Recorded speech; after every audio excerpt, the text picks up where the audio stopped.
Good morning, everyone, and welcome to July, this new month. I'm going to say it again. Can you believe it's July already?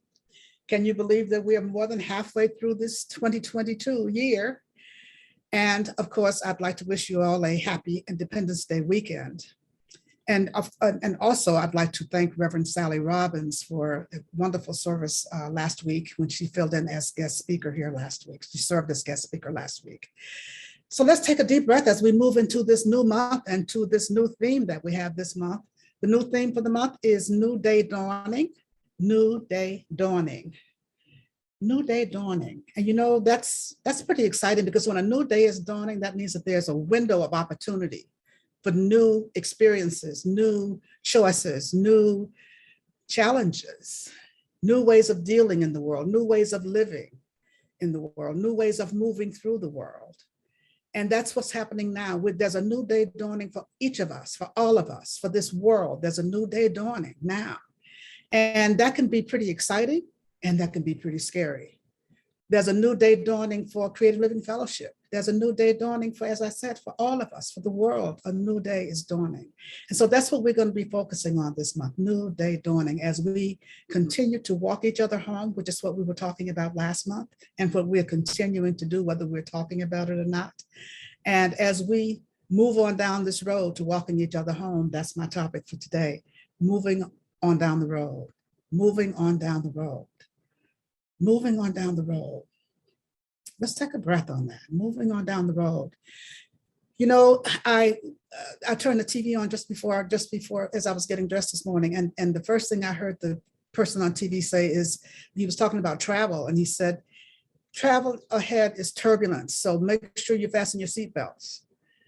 And I thought, wow, that's that's something that he was tuned into, as I'm tuned into, as I'm always saying to each of us, fastening our seatbelts. As we move on down the road, this is a time for our seatbelts to be fastened. Because, you know, as we move on down the road, sometimes the road's going to be smooth, sometimes the road's going to be bumpy, sometimes we're going to run into potholes, sometimes there may be detours, sometimes there may be dirt roads, or whatever the case may be. Sometimes it feels like we have to turn around and go back and circle back around and then continue to move forward. But whatever we're doing, we're moving on down the road. And it's important for us to be fully present as we move on down the road. This is not a time to go to sleep at the wheel. This is a time to be fully present. This is a time to keep moving forward. This is a time to really pay attention, to what's going on, to really pay attention and to keep those seatbelts fastened as we continue to go along, because we don't know what challenges lie ahead. We don't know what the next turn in the road is going to bring. We don't know any of that. We never have known, but you know, it seems like now we really don't know because so many things are changing so fast. So many things are happening that are so different. So many of the structures that external structures that we are used to seem to be falling away. And we just kind of wondering, where do we go from here? What's going to happen next? Who, what, how, all those kinds of questions are coming up. And as a result, there's a lot of fear and there's a lot of angst, and there's a lot of division and divisiveness, even more than before. So much is going on. So much is going on. So as we continue to move on down the road, just continue to keep that seatbelt fastened, knowing that no matter what our plans are, no matter how we think it's happening, there are always turns.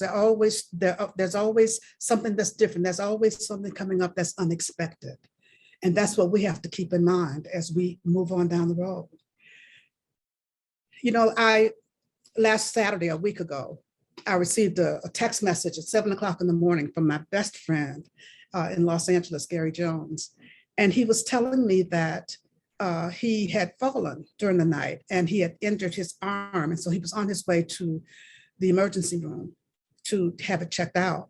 And he was concerned because he had planned a trip to Chicago for his birthday. He lives in LA, and he was on his way going to Chicago for his birthday. And he was concerned about this injury to his arm. So he was going to the hospital early in the morning to have it checked out. His train was going to leave later that evening. 7 hours later, he texted me back. He was just getting home from the emergency room, just to let me know that everything was okay, no broken bones, just really, really sore elbow. And I was concerned about him because he's a renowned puppeteer. And I know that he never travels without a puppet. So I knew that he was taking puppets. He was going for a family reunion and to celebrate his birthday midweek. And I knew that he would be doing a puppet show wherever he was for somebody, for his family and all. And I was kind of concerned about how he would do that with the hurt elbow. So fast forward, his train was leaving that evening. He caught the train when his family had, as a birthday gift, had given him a private compartment so that he could be comfortable as he made that cross-country trip. And he went along, and lo and behold, then when they got into Missouri, there was a train derailment in Missouri. Amtrak derailed, that Amtrak train derailed. And Gary Jones was on that train that derailed. He was in the private compartment. He was in there an hour before he could get out of the compartment. When the train turned over, it turned over on the window side, so he couldn't climb out the window. And the way that it turned over, I talked to him last night, he explained it to me, that the way that it turned over, he couldn't open the door that led out into the regular part of the train. So he was trapped in there. And he kept just calling out, "I'm here, I'm alive, I'm here, I'm alive," just so that someone would know that he was in there and that he was alive. And he said that, McCreary, what I kept doing, I kept saying over and over, "I'm okay, I'm okay, I'm okay." He just said, I just kept saying over and over, "I'm okay," as he called out to let people know he was there. Finally, someone heard him and came to the door and was asking him, could he climb out the window? He's like, "No, the window's on the ground. And can you open your door?" No, he couldn't. His door was jammed, so he couldn't open the door to get out into the main aisle. And finally, they decided that the man who was outside the compartment would pull the door, and Gary Jones would use his feet to push the door to see if they could get it open that way. And mind you, he couldn't use his arms because his elbow was hurt from the accident. And so the way that he was able to use his feet, and they pushed and pushed and pushed until they were finally able to get him out of that compartment. And then they had to be pulled through the roof to get out of the train compartment. You know, there was a lot that went on then. There was a lot of fear, there was a lot of anxiety, but people were just moving ahead to help each other. And then once he got out of the train, he said that you could see people coming from everywhere to help the passengers on that train. The derailment had happened in a small town in Missouri that had a population of 170 people. And he said that there seemed to be all 170 of them out there to help. The people rallied around them. They opened the school so that passengers from the train who were not going to the hospital could be brought into the school building. There was food prepared, there was water available, there were cell phones that were being provided for those who had lost their phones on the train or couldn't get any power. There was all kinds of support, all kinds of help for them. And as Gary Jones was walking along, he said he saw a man sitting on the side of the road, just sitting there. And the man had 2 crutches and 1 leg. And he was just sitting with his bag sitting on the ground. So Gary Jones stopped and asked him, "Can I help you? Can I help you?" The man never responded.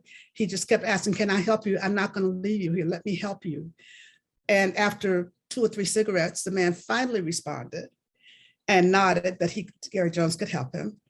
And so Gary picked up his bag, and he said the bag was so heavy that he had to put it on his shoulder to carry it. But he couldn't understand how this person had gotten off that train with 2 crutches, 1 leg, and a heavy bag, and made it as far as he did.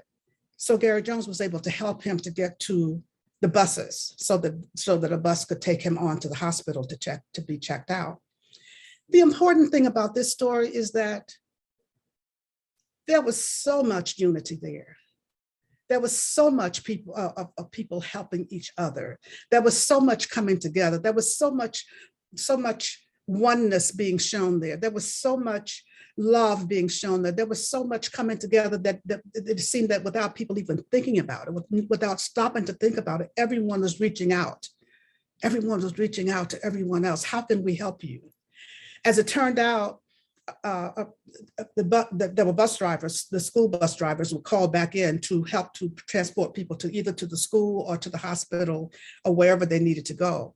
But the bus driver who on whose bus Gary Jones was had a phone that she used to call my daughter, Rev.Sherry, to let her know what had happened. And what was so interesting about that is that Gary Jones rarely calls Rev.Sherry. So just the fact that he would even know her number, the fact that I didn't get the call, but that she got the call to just let her know what was going on and to let her know that he was okay and that things were moving forward. And the important thing that about all of this is that God's hand was in all of this. You could see God's hand everywhere.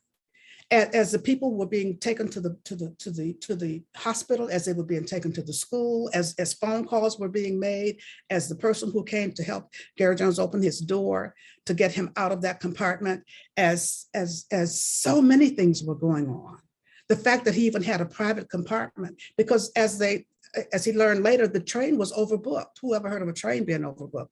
But the train was overbooked, and they picked up passengers just before the stop where the accident happened, and passengers who had to end up standing in the aisles as they proceeded forward on this train. So the fact that Gary Jones was given this private compartment,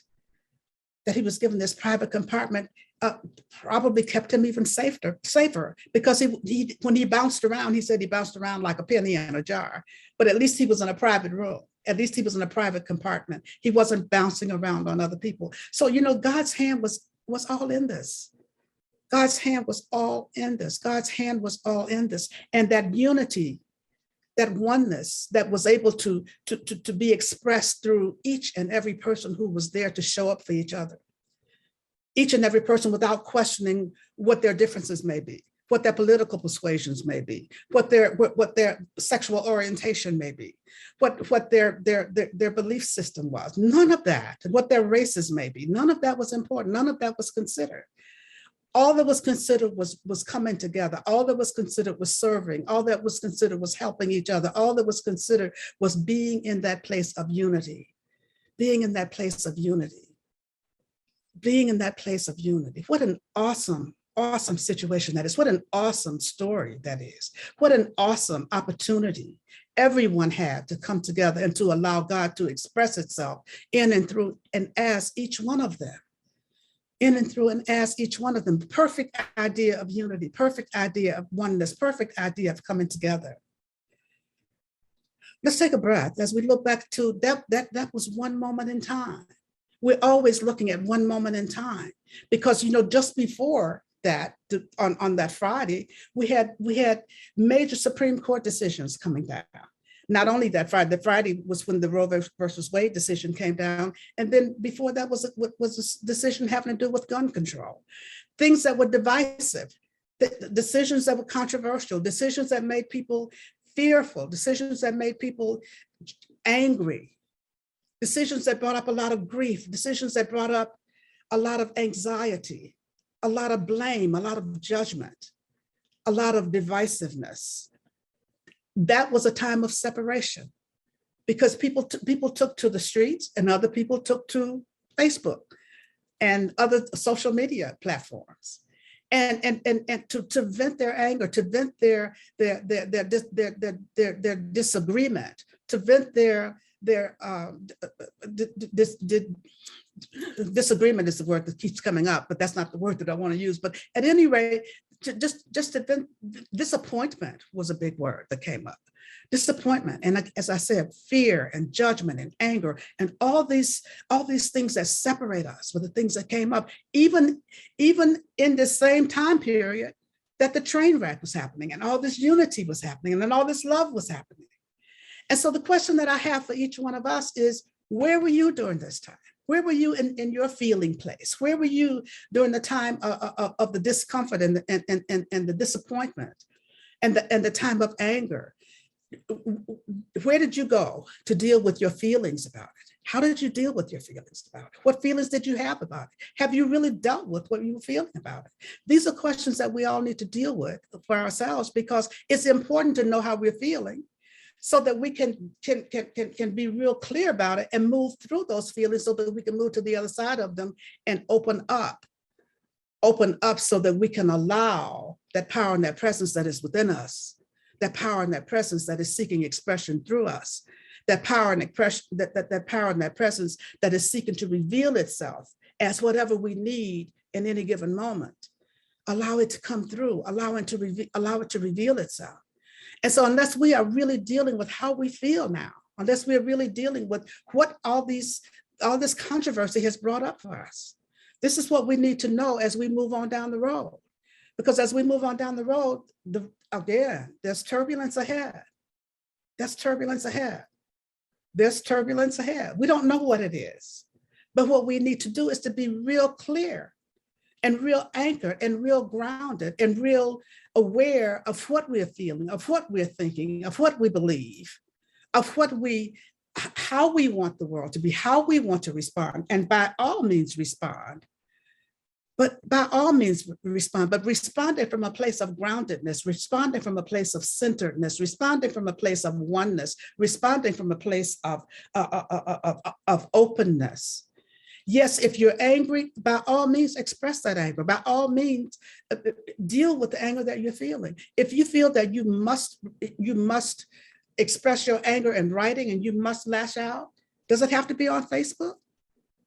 Or can it be journaling? Can it be just writing?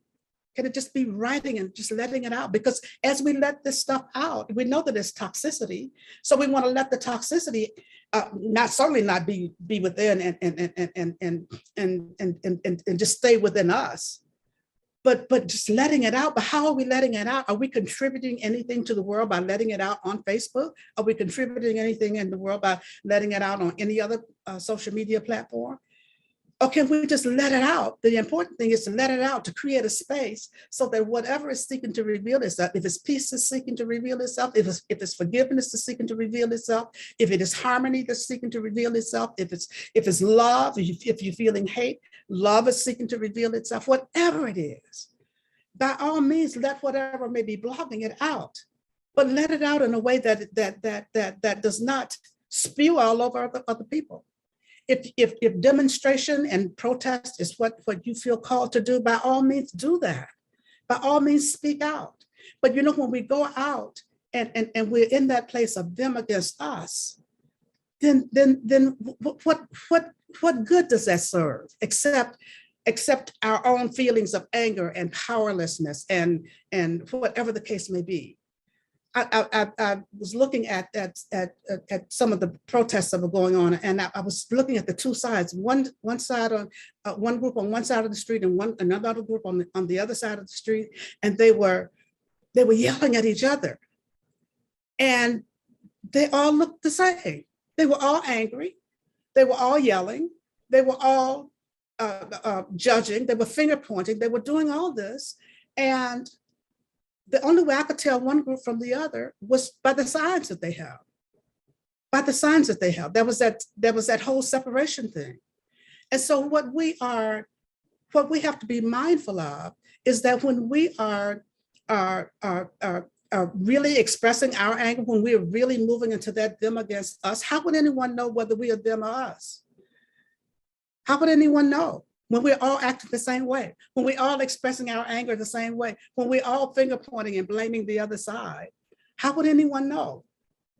How would anyone know? My grandfather used to say that if a fool and a wise man are arguing, a passerby wouldn't know the difference. If a fool and a wise man were arguing, a passerby wouldn't know the difference. So how would anyone know the difference if you weren't carrying a sign saying what side you're on? So the important thing is, yes, demonstrate if you want. Yes, protest if you want. Yes, let your anger out, but let your actions be fueled by your anger rather than driven by your anger. Because once we do that, once we can be in a place of it being fueled by anger, then we can make more conscious decisions. And so my question to you is, how are we dealing with that? How are we dealing with that? Do we, before going to social media, do we go to prayer? Before going to social media, do we go do we just turn within and get centered? Do we just fasten our seatbelts and really go to spiritual practice first? And I'm inviting you to really consider that, to really consider that this is a time that we really need to be real clear. This is a time we really need to be real clear. And as I said, we don't need to move into spiritual bypass. That's not to say, oh, God is all there is. That's not to say, oh, all is good, all is well. It's like, no, we don't want to move into spiritual bypass. Deal with what you're feeling, deal with what you're experiencing, and then make a conscious choice, make a conscious decision as to how you want to move forward, as to how you want to move forward in your life. And the best way to move forward is move forward by going within first. We know that, by diving deep into our spiritual practice. Diving deep into our spiritual practice. And as we continue to move on down the road, it is so important. It is so important for us to even deepen even more in our spiritual practice, deepen even more, meditate more, pray more, do those things that give us the opportunity to spend time with God more, spend time in that within place, within each one of us more. So that when we move forward, we are moving forward from that place. We're moving forward from a place of connection and unity within ourselves, connection and unity within our own hearts, connection and unity within our own space as we move on down the road. And then that allows us to take the high ground as we move on down the road. The deeper you go in spiritual practice, the higher the ground you can take as you run into issues, as you run into turbulence down the road, as you run into potholes, as we run into the detours, as we run into what seems to be turning around and going in the opposite direction, what seems to be going on in the world now. As we move down the road, it seems like some things are going backward, some things are turning around, going the opposite direction. But we know that evolution is continuing to move forward. It's continuing to move forward.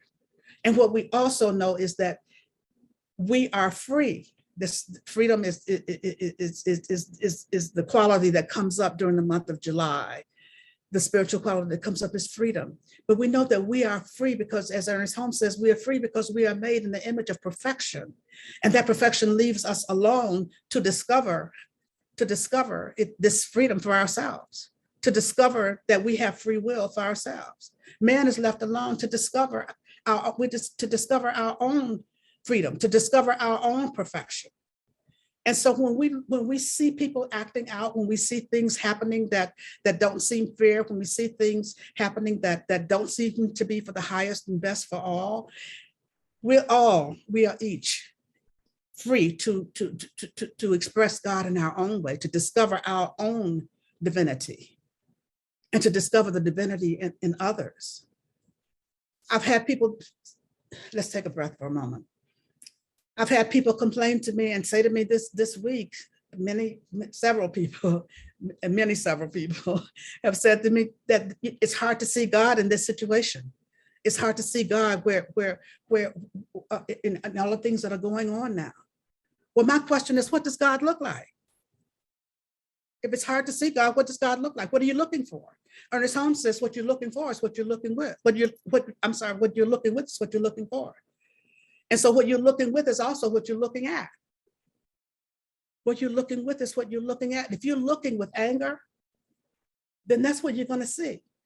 If you're looking with judgment, that's what you're going to see. If you're looking with fear, that's what you're going to see, something to create more fear. If you're looking with blame, that's what you're going to see.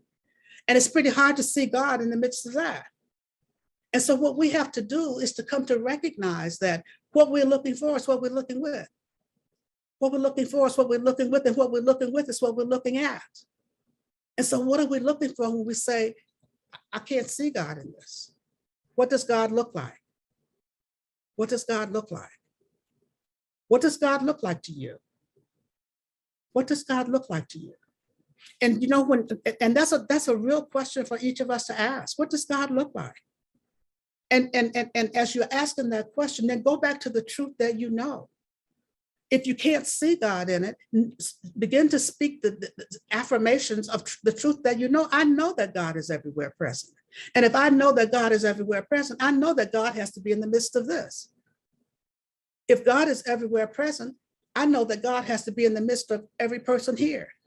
Even those who are acting out, even those who are doing things that I don't agree with, even those who are being destructive. God is in the midst. God has to be in the midst of this. And so this is a truth that we have to be anchored in. This is a truth that we have to know. And this is a truth that we have to really question whether we believe. Do I believe that God is in everything? Do I believe that God is everywhere present? Do I believe that we are each made in the image and likeness and out of God itself? Do I believe that there's no place that any of us can go that is out of the presence of God? Do I believe that? Do I know that truth? And if I know that truth, even though I can't see it with my physical eye, there's that inner eye that knows that God is in the midst of this, and that God is that I may not know how God's going to work this out, but I know God's going to work this out because I know God is always working. God is always in the midst. God is always providing the way, always providing a way out. And the way out is always the way in, is always the way out. The way in is always the way out for all of us, for each of us, as we walk through this time. And so I'm inviting you to really, really, really, really, really, really, really, really, really fasten your seatbelts, really, really, really dive into spiritual practice. This is real. This is no joke. This is really the time to do that because there is turbulence ahead. There is turbulence ahead. There are many changes that are taking place and are going to be taking place and that are continuing to take place. Some of them will feel good. Some of them won't, depending on where we are. We aren't sure what we're in for. But you know what? God knows it all. God is in the midst of it all. And the more anchored we become in that presence, the more anchored we become in our oneness with it, the more anchored we become and committed we become to our spiritual practice, then the better we feel, the better off we are, and the more conscious we are in making decisions as to how we're going to move forward. So I'm inviting you to really, really, really commit to your spiritual practice. Commit to your spiritual practice daily. Ernest Holmes always says daily, daily, daily, daily spiritual practice. And if you're meditating once a day, meditate twice a day. If you're praying once a day, pray twice a day. If you're visioning every now and then, vision more often. Set aside a special time for your spiritual practice every day. Set aside a time. It may mean that you have to get up earlier in the mornings. It may mean that you have to put aside something else or do something that's a little bit out of your comfort zone because you haven't done it before. But make it as regular and as a part of your daily habit as brushing your teeth or taking a shower or getting dressed or whatever the case may be. Whatever it is you do all the time, that's what your spiritual practice has to be like. That's what it has to be like. And when we are in that place of really being committed, then that's how we keep our spiritual seatbelts fastened. That's how we are able to move forward and make those conscious choices and make those conscious decisions that help us to move forward with ease and with flow and fearlessly from a spiritual standpoint. Human side, we get a little scared.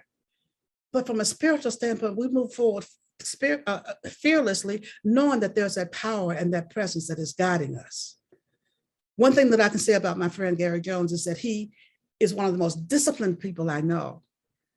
Spiritual practice, so totally disciplined, would not miss a day of meditation, would not miss a morning meditation, would not miss an evening meditation, would not miss doing his regular yoga, would not miss doing any of those things. No matter whether he wanted to do it, felt like doing it or whatever, he's the most disciplined person I know. And I know that spiritual practice anchored him and grounded him throughout this time. He's still in Chicago now, and they're making arrangements to bring him back to LA. They being Amtrak's making arrangements to get him back to LA now.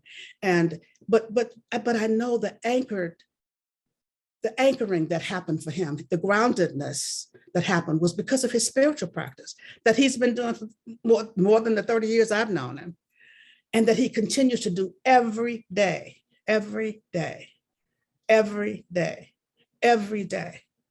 twice a day. And I see how it pays off. I see how it has paid off for him. Now I've seen it in many other parts of his life, but I see how it pays off. I know how it pays off for each of us and how it can pay off for each of us. So I'm inviting you to really, really, really, really, really, really, really dive deep into your spiritual practice and add to that gratitude. Add to your practice gratitude. Add to your practice gratitude. Just being grateful, just being thankful for the blessings. Look for the blessings all around because they abound in our lives. Even when there's something that's going wrong, even there's something that's going differently from the way we'd like them to go, look for the blessings. Look for the blessing and be thankful for the blessings. Be thankful for the blessings. So just making gratitude a part of your regular practice, and always forgiveness, always forgiveness, always forgiveness. This is what I have to say this morning. This is what I have to say this morning. It's just be prepared. Fasten your seatbelt as we move on down the road. Keep those seatbelts fastened as we move on down the road. This new day dawning is exciting. This new day dawning has opportunities that we can't even imagine. And it's fraught with things that make us a little scary. It's fraught with the unknown. Yet we know that it's all good because we know that it's all God. We know that God is in the midst of everything that's going on. And so I'm inviting you to really, really, really, really, really fasten your seatbelts, keep your eyes wide open, keep your eyes on the prize, trust God. Trust God more than you trust anyone or anything, and know indeed that all is well. For you know indeed that all is God. And so let's take a breath together as we just turn within at this moment. Just turning within to that place of knowing and sensing and feeling God's presence. How grateful I am to know this truth that God is all there is, that God is everywhere present, that there's only one life, only one presence, only one mind, only one breath, only one activity, only one thing happening, and it's God. How grateful I am to know this truth. And how grateful I am to know that this one is my life and the life of each of us here this day, and to speak this word for each of us this day. Just knowing that we are each made in the image and likeness and out of God himself. And as we move on down the road, we are doing so guided and directed every step of the way, safe and protected every step of the way. Everything, the path is laid out before us because God goes before us, all making straight our way in all ways, in all things. And all we need to do is follow along in those footsteps that have been created by the Father who goes before us. And just say yes as we go, trusting. Yes, God. Trusting, yes, God, trusting, releasing and letting go of anything that would block, releasing and letting go of anything that would hinder or encumber in any way the free flow of spirit through each of us. As we walk through this time, moving on down the road, as we walk through this time, knowing that we never walk alone, even though we are free to walk our own path, even though we are free to be who we are according to our own individuality. And as we continue to walk forward and open up, we allow our own divinity to meet the divinity in each and every person we meet. How good it is to know that this is the truth of our being. The truth of our being is that we are in that place of unity with God from which we can never be separate. And then so is everyone else. And so I speak a word of blessing for our government officials who are making decisions and knowing that they are guided and directed to make the highest and best decisions for all concerned, for all concerned. I'm speaking a word of unity for this world, for this nation, for this planet. A word of unity, knowing that God is at the center of everything. God is at the center of everything. And this is the truth that I know, that God is at the center of everything. That there's not a spot where God is not. And so I know that all needs are met in each and every life, whatever that need may be. God is showing up as the thing itself, whatever it is. And so I'm just knowing that all indeed is well. And as I do so, I pause momentarily so that you may speak the names of anyone you'd like held in prayer. You may speak their names silently or loud, but you may speak their names now.